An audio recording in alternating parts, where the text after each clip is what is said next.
Good morning, everyone. It's great to see you all at the 8th meeting of the Ukraine Defense Contact Group.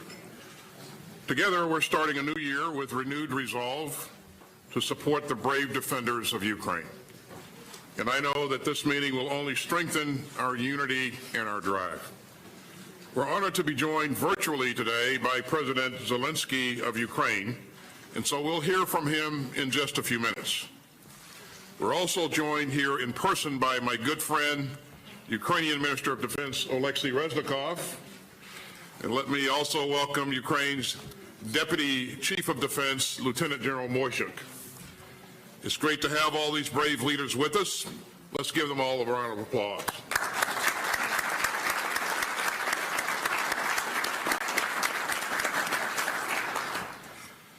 Now, I know that everyone here was deeply saddened by the helicopter crash on Wednesday just outside of Kyiv that took the lives of more than a dozen people, including Ukraine's Interior Minister. So let me express our deepest condolences to our Ukrainian friends here today and to all of the families in mourning after this tragic crash. We're meeting at a turbulent time. But if you look around this table, you can see the resolve and the unity of this contact group. Some 50 countries have stepped up to help Ukraine defend itself and deter future threats. When Putin launched his reckless and unprovoked invasion 11 months ago, he thought that Ukraine would just collapse. And he thought that the world would just look away. But Putin didn't count on the courage of the Ukrainian people. And he didn't count on the skill of the Ukrainian military. And he didn't count on you, on everyone. Keep up our momentum and our resolve, and we need to dig even deeper.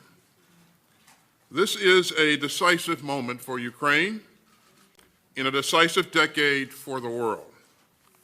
So make no mistake, we will support Ukraine's self-defense for as long as it takes. Now, we know that Russia remains bent on aggression and conquest. And Russian forces have increased their horrific attacks, killing many innocent Ukrainians. We saw the cruelty of Russia's war of choice again just a few days ago in the city of Dnipro.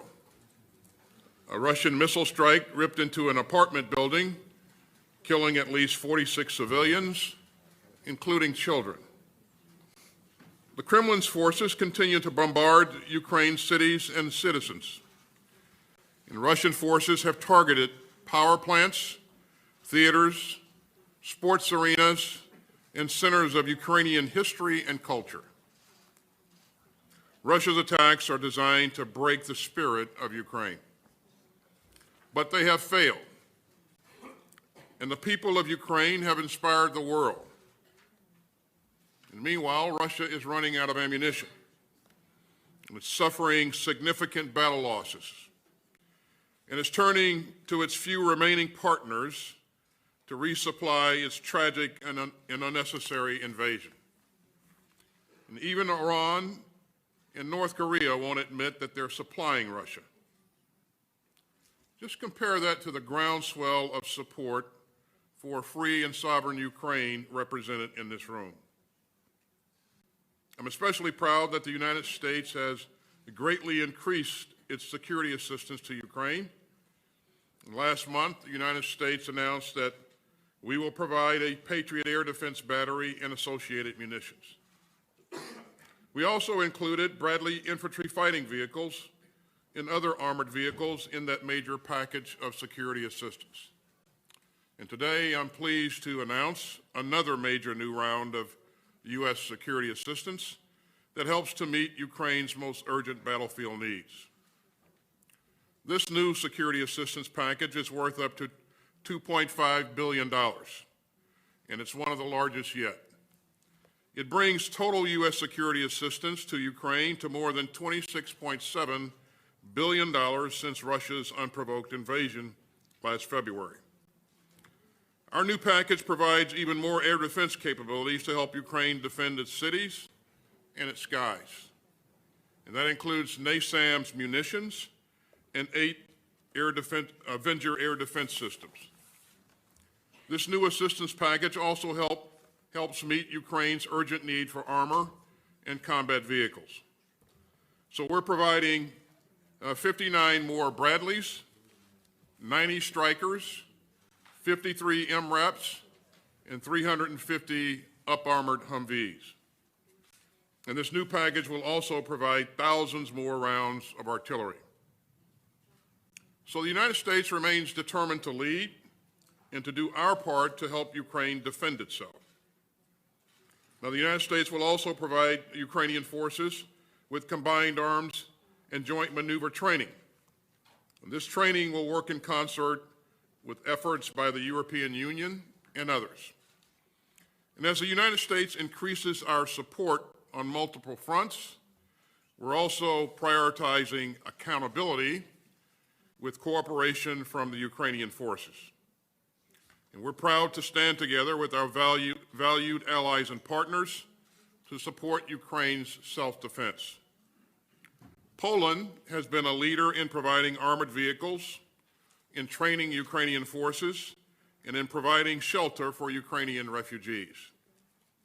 Our German hosts have announced that they will also provide a Patriot air defense system for Ukraine, complementing our own Patriot contribution. Germany will also donate Marder infantry fighting vehicles for Ukraine. And last week, Canada announced that it would provide a NASAMS air defense system to Ukraine. Now, that's a major investment in Ukraine's ability to defend its skies. France also announced a significant donation of AMX-10 light tanks. And many European countries have announced their own training initiatives as a part of the EU's military assistance mission to Ukraine. These announcements, especially on air defense donations, are direct results of this contact group. And today, we will continue our important work together. Our Ukrainian friends will discuss the situation on the ground and their most urgent needs, especially air defense and armored vehicles. And then we'll discuss our complementary training initiatives. We'll also get an update on ways to energize the industrial base coming out of the National Armaments Directors Meeting. And finally, we'll hear from many of the countries here today about your ongoing support for Ukraine's self-defense. Ladies and gentlemen, this is a crucial moment. Russia is regrouping, recruiting, and trying to re-equip. This is not a moment to slow down. It's a time to dig deeper. The Ukrainian people are watching us. The Kremlin is watching us. And history is watching us. So we won't let up. And we won't waver in our determination to help Ukraine defend itself from Russia's imperial aggression. Now, we're honored today to have a special guest with us, President Zelenskyy of Ukraine. His leadership and grace under fire have inspired the Ukrainian people and everyone in this room. He embodies the spirit of Ukraine. And as he told our Congress last month, Ukraine is alive and kicking. So, Mr. President, let me turn it over to you to share your message with this contact group, and thank you so much for joining us. Over to you, Mr. President. Thank you very much, Secretary. Thank you very much for these words. Very important, and thank you for condolences and this package of supporting us. Thank you. Ladies and gentlemen, dear participants of the Victory Makers Coalition, I'm grateful to you for the achieved unity, for this dialogue and cooperation format. We see the results on the battlefield in Ukraine. Thank you. On the battlefield against our common enemy. And I believe that our unity will only become stronger with every new Ramstein. But do we have a lot of time? No. terror does not allow for discussion. The terror which burns city after city becomes insolent when it feels that the defenders of freedom run out of weapons against it.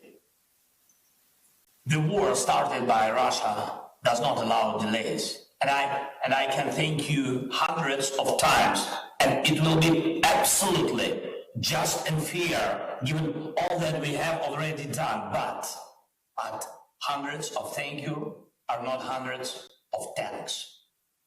All of us can use thousands of words in discussions, but I cannot put words instead of guns that are needed against Russian artillery, or instead of the anti-aircraft missile that are needed to protect people from Russian airstrikes. And I'm truly grateful to all of you for the weapons you have provided. Every unit helps to save our people from terror, but time remains a Russian weapon. We have to speed up. Time must become our common weapon, just like air defense and artillery, armored vehicles and tanks, which we are negotiating about with you, and which actually will make the victory. Ladies and gentlemen, this is the first time I'm addressing you in such format, and I'm addressing you not as ministers of military warehouses, but as ministers of defense of everything that makes our world free, civilized. And I'm addressing you, those who serve the values of freedom and who remember the world your parents dreamed of for you. And I'm addressing you, those who themselves dream of a certain world for their children. It is the time now to protect those dreams. This is the future. I'm sure you do not want to allow such a world order where hatred will rule. Your parents would not want that kind of world for you. You would not want such a world for your children. But this is exactly such a world order that Russia seeks for all of us, not only for Ukraine, but for the whole world. Russia wants the power to destroy nations, and they talk openly about it in Moscow. Yes, Russia wants to destroy law and universal human values, and the Russian troops, by their actions on the territory of Ukraine, are fighting just for this, in order to teach the world to hate. Russia is concentrating its forces, last forces, trying to convince everyone that hatred can be stronger than the world. That is why you and I have to speed up. We have to do it. We must act as fast as a father or mother who saves their child, as a son or daughter who sees their parents need immediate help. It is about what kind of world people will live in. People who dream, love, and hope. They hope that their freedom will be protected for Ukraine, for all of Europe, for each and every coalition's country. It is about people who believe that evil and hatred will always lose. The Kremlin must lose. Ladies and gentlemen, you are strong people of powerful countries, and I know your bravery, and I appreciate everything you have done and are doing now. I encourage you to make such decisions that can deprive Russian evil of any power. You can start this policy today. It is in your power to make a Ramstein of tanks, not to bargain about different numbers of tanks, but to open a principled supply that will stop Russian evil. And we also count that your next gatherings will go down in history as Ramstein of F-16 and long-range missiles. It is in your power to guarantee such artillery and any aircraft defense that will crush terror. It is in your power to make the victory. So may your decisions hit accurately.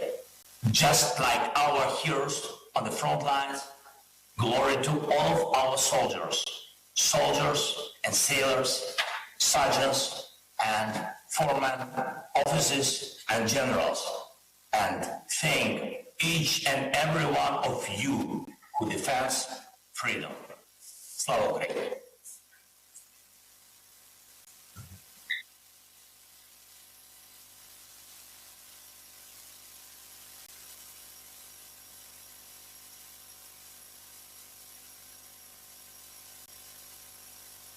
Thank you, Mr. President. I hope you know that we will continue to stand up for Ukraine's right to defend itself, and we will continue to stand up for the principle that borders may not be redrawn by force. And we will continue to stand up for an open world of rules, rights, and responsibilities. Again, thank you for being here today. Now, as always, we're going to pause for a minute while our friends in the media depart. Thank you.